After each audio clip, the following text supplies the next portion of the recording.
Welcome back to the Pique Your Interest podcast, the podcast where we seek to demystify all things mortgage and real estate related. I'm one of your hosts. I'm Tim Malauskis. I'm a loan officer here at our Millersville branch. And I am your second host, Tanner Greenwald, here at the Millersville branch as well. First in our heart, though. We are coming to you today to talk to you about what it looks like to become and be a loan officer. I think that every once in a while I get a question, and it's usually like after somebody closes, they'll say, "Hey, so how do I become a loan officer? Like, I think I might want to do this." I would never discourage anyone from being a loan officer, but I also want to make sure that you know how tough it is. Like, it's not something you just kind of like show up at the office and you do. It's not easy. There's a lot of stuff that goes on behind the scenes. Even having a license, like getting to the point where you have a license just so you can do the job, let alone doing the actual job. There's a process to that. So we wanted to go over kind of what it takes from when you say, "Hey, I think I want to be a loan officer," to when you actually are able to do it. Yeah. And so the first thing is there's pre-licensing education. And so there's a total of 20 hours of education that you have to take. Most people, when I did it years and years and years ago, we got together as a group and we all went to a formal place to sit down and, like a classroom setting for those 20 hours. And it was over the course of, I think, 3 days. I think we did like 7 hours one day, 7 hours the next day, and like 6 hours the day after that or something like that. So it was over the course of 3 days we sat through these classes in order to get licensed. So it's a total of 20 hours total to be eligible for whatever the next step is. And the next step is you have to pass the mortgage loan officer exam. So for people that aren't good test takers, this one's kind of tough, but you did just fine. You passed. I passed by 1 point on the third try, and Tim's going to get into it a little bit, but yes, it's not easy. So you have to score a 75% on the test. I think you have something like 2 or 2.5 hours to take the exam. There's lots of questions. So the things that you learn over this 20-hour course are bundled into this one exam that you have to take. And you've got to get a 75% or better to be able to, become a loan officer, to be able to get a license. Like Tanner said, you have the option to take it more than once. So if you don't pass it the first time, you get a second chance. You don't pass it the second chance, you get a third option to take it.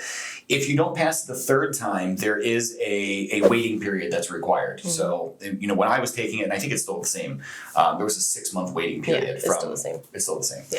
So, if you aren't a good test taker, it's a good idea to be able to get it done in the first 3 times, because if you don't do it in that third time, you're going to have to wait 6 months to get licensed. And, I don't know what you're going to do during those 6 months. Yeah. Thank God you passed it. I know and I did way more than 20 hours worth of studying. It's just, if you're not a good test taker, which I'm not, I read into every question the wrong way. So, but that's what they do when you take the test, and you go into this facility, no cell phones, no key, like they make you lock up everything. You're sitting at a computer, and at the end of it, it screams to you if you passed or not. So talk about anxiety. It's no fun. I'm glad that I did it a long time ago and I don't have to worry about doing it anymore. Yeah. So let's say you pass, right? One of the 3 chances you get to take it before you have to wait that 6 months. You pass. You apply to the NMLS, which is the Nationwide Multi-State Licensing System. It's basically the database that loan officers, all of our information, who our license is with, how long we've been licensed, different places that we've worked, maintains a database of this information. So you have to register with them. And there are some things that you need to do in order to register with them, and I'm going to let Tanner tell you a little bit more about that. Yeah, so once you kind of get to the NMLS stage, they do a criminal background check, and they also run a credit report on you just to kind of check in and make sure everything looks good. You do get notified afterwards whether you, I want to say, pass or fail. Right. They let you know what the outcome is, basically. And then pretty much the next step, which we have in front of us, you do have to pay fees, which it breaks it down on the NMLS page, the website. Another thing that I kind of wanted to mention was maintaining your license as well. So after you take the test and you pass, that's not the end of it. It's just the beginning. You don't have to retake that test unless you miss out on maintaining your license. So what does that mean? So each year, for Maryland specifically, we have certain, it's almost like brackets, so I'll read them out to you. So 3 hours of federal law and regulation, 2 hours of ethics, 2 hours of non-traditional mortgage lending, and an hour of electives. And that's just what it looks like for us to have to take this studying for Maryland. But we're not all just licensed in Maryland. Like Michelle and I were licensed in Maryland, DC, Pennsylvania, Virginia, all that good stuff. So each of those states that you're licensed in, they will come out and say, okay, you've got to do this required education for it. It could be 3 hours. Some of them are 2 hours. So the maintaining of your license, that's also kind of a big hill. Yeah, the continuing ed piece of this, the CE part of it is one of the least favorite parts of, I think, our job. And if you don't do this, like let's say you accidentally miss taking or redoing the state licensing exam that they give you, you have to literally take that test again if you don't maintain your license. So to not go through that anxiety again, as a loan officer, every single year, this is the thing you have to do. Yeah. And it's interesting because each state has some kind of requirement that goes along with it. And so some of them are, as little as 1 hour, some are as long as 3. So if you're licensed in 4 or 5 different states, you're guaranteed at least 5 hours of extra, classes that you have to take or, continuing ed that you have to take. The good news is that, it's offered in a variety of ways. Yeah. I know that you guys like to actually go to the classroom setting with a bunch of other people from First Home and, get through the class. I like it online. I like the self-paced. I can do it when I want. Well, I do that too sometimes. I feel like I think a combination of the two is probably fun. You get to see some people sometimes, but you get to take it on your own time otherwise. I usually wait until my wife and kids are asleep at night during the season, and I'll just crank out an hour or 2 at a time. And before you know it, over the course of less than a month, I'm done. Yeah. That's just my strategy. Yeah. So it helps me get through it. But it doesn't just stop here. So to say, you get licensed, you go through this whole entire process. Okay, now you are licensed as a loan officer. Yeah. What does that look like? So I think one of the biggest things is it's... Number one, it's not a 9-to-5 job, but number two, you have to absolutely market yourself. And I think we can touch on the two of those tremendously. Yeah. You want to talk about the whole 9-to-5 and why it's not that? Sure. We'll start there. Yeah, and we kind of touched on that a little bit in our last video, the lifestyle of the loan officer. It's not a job, it's not a career, it's a lifestyle. And what I mean by that is, most loan officers that I talk to don't have all of their work confined to the hours of 9 a.m. and 5 p.m. And so if you think about it from a home buying perspective, if I'm a home buyer, I work 9 to 5.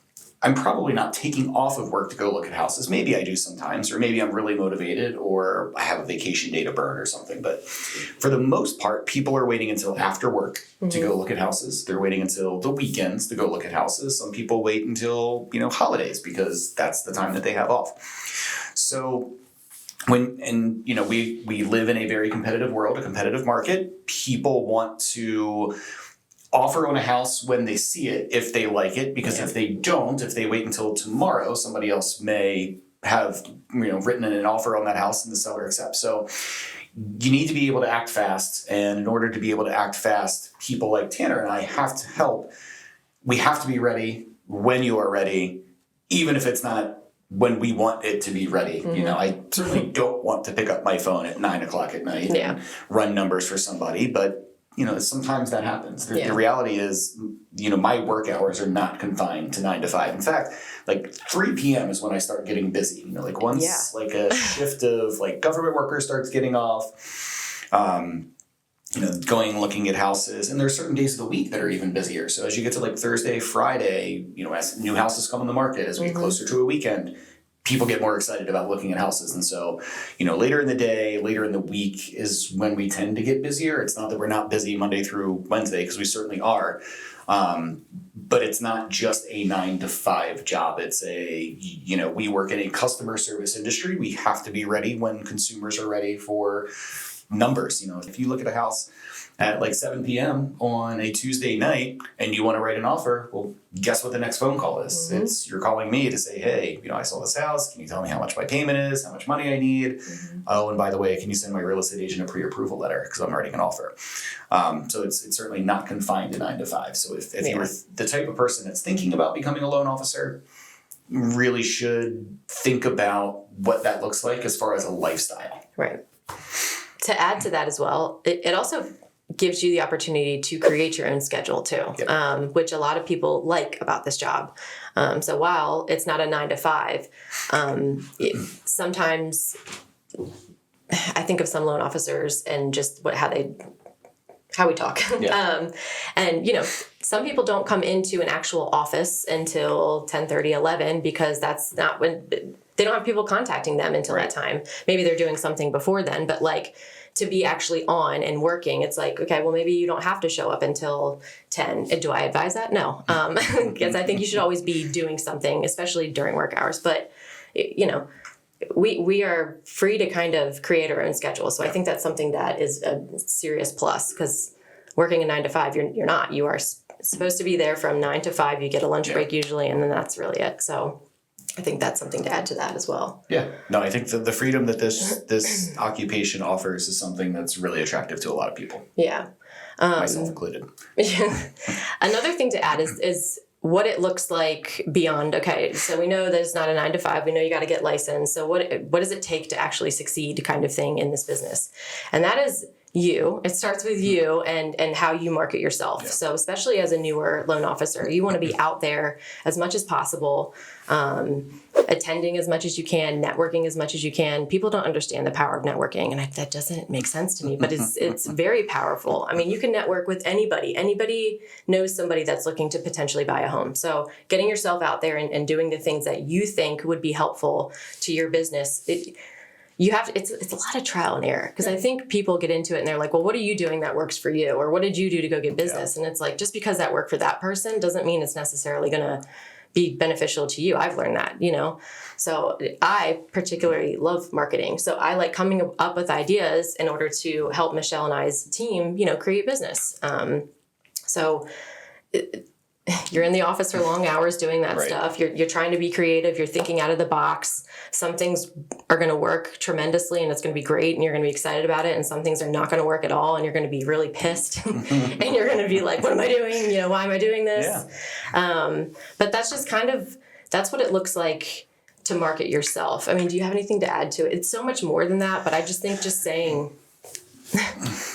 Yeah. So, I think one of the benefits of, you mentioned, some people don't come in until later. I think one of the benefits of being in the office is the availability of other people to exchange ideas. Right. And I think we probably learn more from each other than we learn on our own.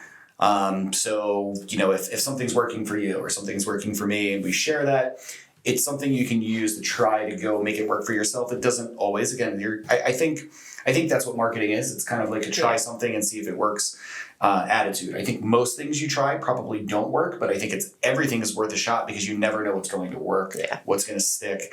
And it's different for everybody. So just because it didn't work for you doesn't mean it won't work for me, or it did work for me and it won't work for you. It's just, you never know. And it's not like, it's not a one size fits all kind of thing. Yeah. And it's both frustrating and invigorating at the same time, because the next idea could be the idea for one person or another. And that's kind of exciting, but it could also be like your most recent flop and you've got to move on to the next one at some point. So, it's both energizing and it's both deflating at the same time. Yeah, no, I totally agree. Yeah, the industry is not what I think people expect it to be on the outside looking in.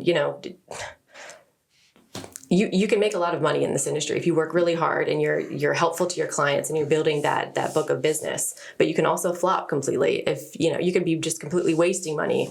So you just have to make sure that you're in a good mindset to know you're going to get rejected a lot, and that sucks a lot in this business. That happens. Rejection is really big in this business, and it's still like, I'm human. It hurts my feelings sometimes still. It really does. But like, I'm better at just being like, you know what, Tanner, on to the next. Right. They have no idea what they're missing out on. And I have a very good work ethic. It's just, know yourself and just know what you bring to the table and stay confident in that. And I think that helps people succeed as well. Yeah, I think patience is key. When I first started in this industry, somebody told me it will take you at least a year to understand the language. And I remember sitting in like our weekly sales meetings back at our old employer and just having no idea what people are talking about. I mean, they're throwing around like acronyms, like FHA and VA and DTI and no clue what any of those things are. So there's a learning curve with everything. So there's a learning curve with this industry, learning the language, learning the way that things sort of work. But that also applies to the marketing part of it too, like learning how you best market yourself, what crowd you are best, suited for, how you make connections with real estate agents and, financial planners and other people that can help your business. I think there's a learning curve with all of it. And I think patience is the key to that, because some things are going to work, some things aren't, and it's just going to take longer for some people than others. But if you work hard and you have the patience and the vision, then I think you can make this work. Yeah. For me personally, getting out of my comfort zone was the biggest roadblock for this industry. And I had no choice if I wanted to do this. And it was good for me on a personal level as well, because nobody should really sit in a comfort zone their whole life. You know what I mean? So you have to get out there and do things that make you uncomfortable. And I had to very much for this job. So that, And here you are hosting a podcast now. I know, which this was on the books for like a year before we finally got this going. So perfect example. We're trying to market to everybody out there to make sure you're knowledgeable and you know what's going on, and in hopes that we're helping you. So this is a prime example. Didn't think about that. Yeah. So if you're the kind of person that's thinking about, hey, maybe being a loan officer is for me, then we certainly welcome that. We're always on the lookout for talent. We're always looking to recruit. Even if you are a loan officer and you're not at First No Mortgage and you're thinking maybe I need a change of scenery, we're here. Doors are open. We're happy to talk to anybody about employment, what the opportunities are here, what your potential is, and if that's something that you think interests you, reach out to us. Let us know. Yeah, definitely reach out. Other than that, have a great day. All right. Bye. Bye.